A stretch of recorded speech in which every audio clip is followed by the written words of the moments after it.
Welcome to the Author Your Life podcast, where you can write a new script for your life and become the hero of your story. I'm your host, David McRae. You are the author of your life. Let's get started. All you have to decide is what to do with the time that is given to you. In my experience, there's no such thing as luck. It is not our abilities that show what we truly are. It is our choices. All right, my friends, welcome back to another episode of Author Your Life. And today we're talking about Lent. Now, this is a slightly unusual topic. It's something a little bit different to what I normally talk about. I'm talking about why every year for the past 5 years now, I have given up something for Lent. Now, Lent, for those of you who don't know, in case you don't know, is a Christian festival. And Lent describes how Jesus went into the desert for 40 days and for 40 nights, and he fasted throughout this period. He went without food and, legend would say, without water for these 40 days. And these 40 days are celebrated in the lead up to Easter. Now, a lot of people during Lent, they like to give up something in honor and in memory of Jesus' personal sacrifice. So people often give up things like chocolate or cigarettes or alcohol or donuts, whatever it might be. And I decided several years ago to jump on to this trend. Even though I'm not personally a Christian, I don't follow any particularly religious denomination. I believe that we can learn something from all of the religions, and indeed that's why I enjoy being separate from one particular religion, because I feel that I can take things from each religion. I can see different interpretations of the truth and different messages and ways of teaching spiritual principles. So whilst I'm not a religious person, I believe that I'm a spiritual person. And so I like to take things that I get from all walks of life, from all different philosophies. And Lent is something that I've taken from Christianity. This idea of giving up something for 40 days and for 40 nights.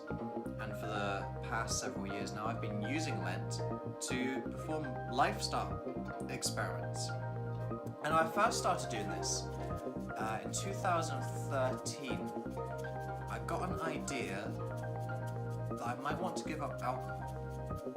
And I might want to stop drinking at some point. And I thought, how could I go about doing this? And I thought that perhaps the way to possibly do it might be to do it during Lent. Because one of the things that I was really nervous of and was holding me back from trying it was that so much of my identity and social interactions were geared around drinking alcohol. Meeting up with friends, going to parties, going out for drinks. There was alcohol throughout the whole thing, and I was worried that if I gave up alcohol, then how would that impact my social interactions? So in 2013, I didn't do it. The next opportunity was 2014. And again, I didn't do it, but I tried something else. I actually procrastinated on giving up alcohol, and I decided that I was going to give up dairy for 40 days and for 40 nights. And so that's what I did. I did my first ever real proper Lent. And I went without dairy for 40 days, 40 nights. In fact, actually it ends up as longer than 40 days because in the Judeo-Christian calendar, you don't count the Sabbath as a day. So it works out as anywhere between like 44 and 46 days that you do. So I gave it up for a period of about 6 weeks. Now I went back to having dairy after that, but something about that experiment showed me that I could live a life without dairy. And actually later on that year, I ended up cutting dairy out of my diet, and now I very rarely eat dairy. And this was the first time that I'd done Lent, performed a lifestyle experiment, and then proceeded to make a change in my life. So 2015 comes around, and this time I take the plunge and I do it with alcohol. And I go 6 weeks without touching a drop of alcohol. I would go to parties and I would take along a crate of alcohol-free beer with me. I would go along to bars and I would just drink water or soft drinks. And I felt such benefit from doing this that I didn't think about giving up alcohol later in the year. I thought about giving up alcohol pretty much after I'd finished Lent. And so I went into this phase of drinking significantly less than I was and slowly phasing out alcohol. Now again, I'm at the stage where I drink very rarely. Last year, 2017, I had 2 drinks. One on my dad's birthday and one at the funeral of my stepdad. And both drinks, they weren't really for me. They were in honor and memory of someone else. I feel that I'm very comfortable living a life without alcohol now. And it all started from that Lent experiment. And so as the years have continued to go by, I've experimented with different things. Like I said, I've done dairy, I've done alcohol, I've done social media. This year I did meatless. So this Lent, I've actually given up meat for 6 weeks. In fact, I'm actually now just back on meat. I've completed Lent, and actually this time I didn't really feel a benefit from going meatless. It's something I'm glad to have done. It's something I'm interested to experiment with. But ultimately this time, unlike dairy or alcohol, it's not a change that I really want to make permanent. I didn't notice enough benefits in it. But what Lent did was it gave me the opportunity to experiment. And this is something that I suggest that you can do as well. Every time that we have Lent, you can use it to start a lifestyle experiment. And I think there's a couple good reasons why Lent works for this reason. The first reason, and the reason that I ultimately used Lent for in the first place, was social pressure. I felt worried about what giving up alcohol was going to do to my ability to socially interact, my ability to connect with my friends. So rather than try to give up alcohol at a random point and feel worried that I was going to start getting pressured by my friends, oh, go on, have a drink, just have one, come on, we're not having anything serious, just have something casual, have a drink, go on. If I did no alcohol for Lent, I then had a bit more of a reason and a meaning to respond to those type of pressures, to say, well, actually guys, I'm just trying something out here, it's just a bit of fun, I'm not having alcohol for Lent. It gave me a period of time where there was something tangible that I can use as a response and as a defense to any pressures that I might feel. So you can do the same with something that you're wanting to experiment having less of or not having in your life at all. Doing it for Lent, even if you're not religious like myself, even if you're not a Christian like myself, just having something that has a little bit of social recognition like Lent, to give up something and just give you that little bit of extra help and that little bit of extra defense against some of the pressures from other people, from society, and perhaps even from yourself to regress and to fall off the wagon, as it were. The second reason is the period of time. As I said, it's 40 days. Technically, you don't count the Sabbath, so it ends up as more like 45 days. It's about 6 weeks. Now, depending on who you listen to in the literature and in the field of psychology, it takes anywhere between 28, 45, and 66 days to form a habit. Now, the science still isn't conclusive on what amount of time it actually takes to form a habit, and I think all of these findings are interpretations of the truth. Perhaps some habits are easier to form than others. Some habits take more like 28 days. Some habits take more like 66 days. But if you're doing something for 6 weeks, that's coming in at 42 days. That's coming into that middle range that some science is telling us takes to create a habit. So by doing something for these 6 weeks, something that you're considering reducing in your life or eliminating from your life, actually over those 6 weeks you're forming a habit. And if it's a habit that you want to stick to, then you've already created the foundation and started to create the basis for which you could take that habit on into the rest of your life. Even if, for example, in my case, I've decided to go meatless and I don't want to do it, that's okay. It's not as if the habit is ingrained and suddenly, oh, I'm really struggling to eat meat now because I've now made a habit of eating vegetarian all the time. That won't happen. But the reverse will be more true. if you've been doing something for 6 weeks, it's easier to continue to do so. So that's the second reason why I think Lent is really good, because it gives you that structured time frame. And the third reason, and perhaps the least important of the three, or the least significant, is I think that Lent actually comes at quite a good time during the year, because we start the year with January and we have this hustle and bustle of goals, New Year's resolutions. What do we want to do from the year? What do we want from the year? Man, we had some arguments with the family at Christmas. Man, we spent a lot of money at Christmas. The nights are dark and it's cold and it's freezing and I've got to go back to work. And January can be a very hectic, stressful month. And any of the goals and the aspirations that we have for the year can fall by the wayside. We can fall off the wagon.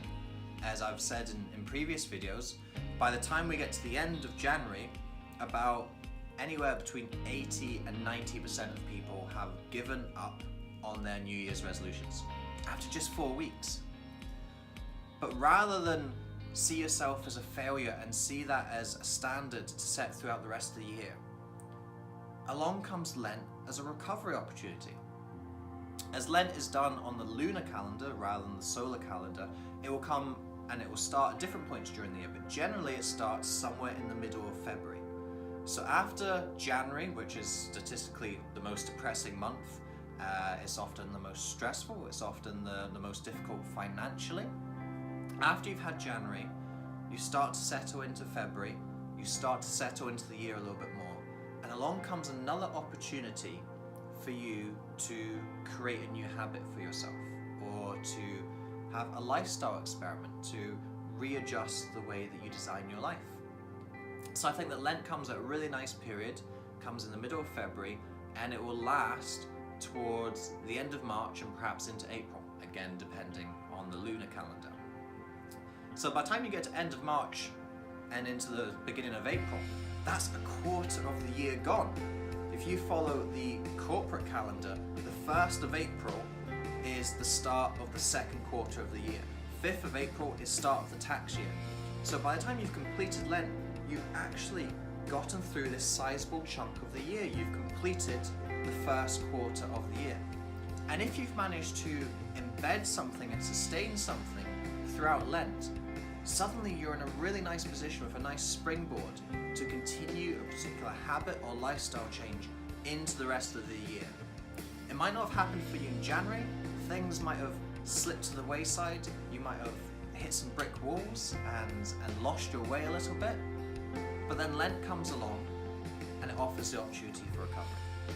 And that I think is the third reason why it's a good idea and an interesting experiment to try to eliminate something or try to reduce something during Lent. So how do you feel about that? Is there something in your life which you've been looking at for a while now and saying, I think I'm doing that a bit too much, or I don't think that's really a good influence in my life, or I wonder what my life would be like if I didn't have to do that? Well, take the opportunity during Lent to have a 6-week experiment with yourself. Now I recognise that by the time you're watching this video, if you're watching it immediately as it's published, Lent has just been. So you've missed the opportunity for 2018, but perhaps you're watching this later in the year, perhaps you're watching it way into the future in a different year. But even if you're not, even if you're watching this just as Lent has finished, then you can start thinking about what you might want to do for next year. I'm already thinking about that now. I've just gone meatless for 6 weeks. What am I going to do next year? What's something else that I want to trial and experiment with? I came up with the idea of going meatless maybe about 8 months ago or so. So I had this planned for a while that this was the time of year that I was going to dedicate to experimenting with this. And I actually had the opportunity over those months to just read a little bit of literature and do a little bit of research on what I might expect from going meatless. What supplements I might have to take, what kind of nutrient intake I could have, how could I vary up my meals, and what would be good sources of protein in particular. As I was cutting out meat and fish, I needed to find alternate sources of protein. How was I going to manage going meatless for 40 days and 40 nights? So you have the same opportunity. You have the same opportunity to plan ahead for an experiment you might want to do. And hey, it might not work out. As I said, I did no social media for Lent. I haven't stopped social media. I'm still using social media in my life. I'm back on social media. But allow me to see a different relationship I could have with social media. Again, I've gone meatless for this Lent, and I've decided that I'm not going to stop eating meat and I'm not going to stop eating fish. But perhaps now I have a different relationship and a different appreciation for the meat and fish that I'm eating. So even if it doesn't end up being dairy or alcohol, and something that you eliminate from your life completely or reduce very drastically, it still offers a different perspective. And sometimes that's what life is all about, is exploring things, experimenting with things, and even if it doesn't work out or create a long-term result for yourself, it offers a new perspective. And it's always important to expand our perspective in life. So folks, I hope you've enjoyed this episode. I hope you found some value from it, you found it interesting, it stimulated some thoughts for you. I look forward to sharing more with you in the next one. But until then, remember that you are the author of your life. You hold the pen and you can write whatever script you want for yourself. I'll speak to you soon. David. Thank you so much for listening to this episode. If you enjoyed this episode, I'd appreciate it hugely if you could head over to iTunes and leave a rating and review for the podcast. With your review, please be as honest and detailed as you can be. Because with honest and detailed feedback, that helps me to adapt and grow this podcast to most serve you, the listener. Also, if you enjoyed this episode, then make sure you subscribe to the podcast. That way you aren't going to miss any of the future episodes that we've got lined up for you. Until next time, remember that you are the author of your life. You hold the pen, and you can write whatever script you want for yourself. So go out today and write yourself a beautiful story.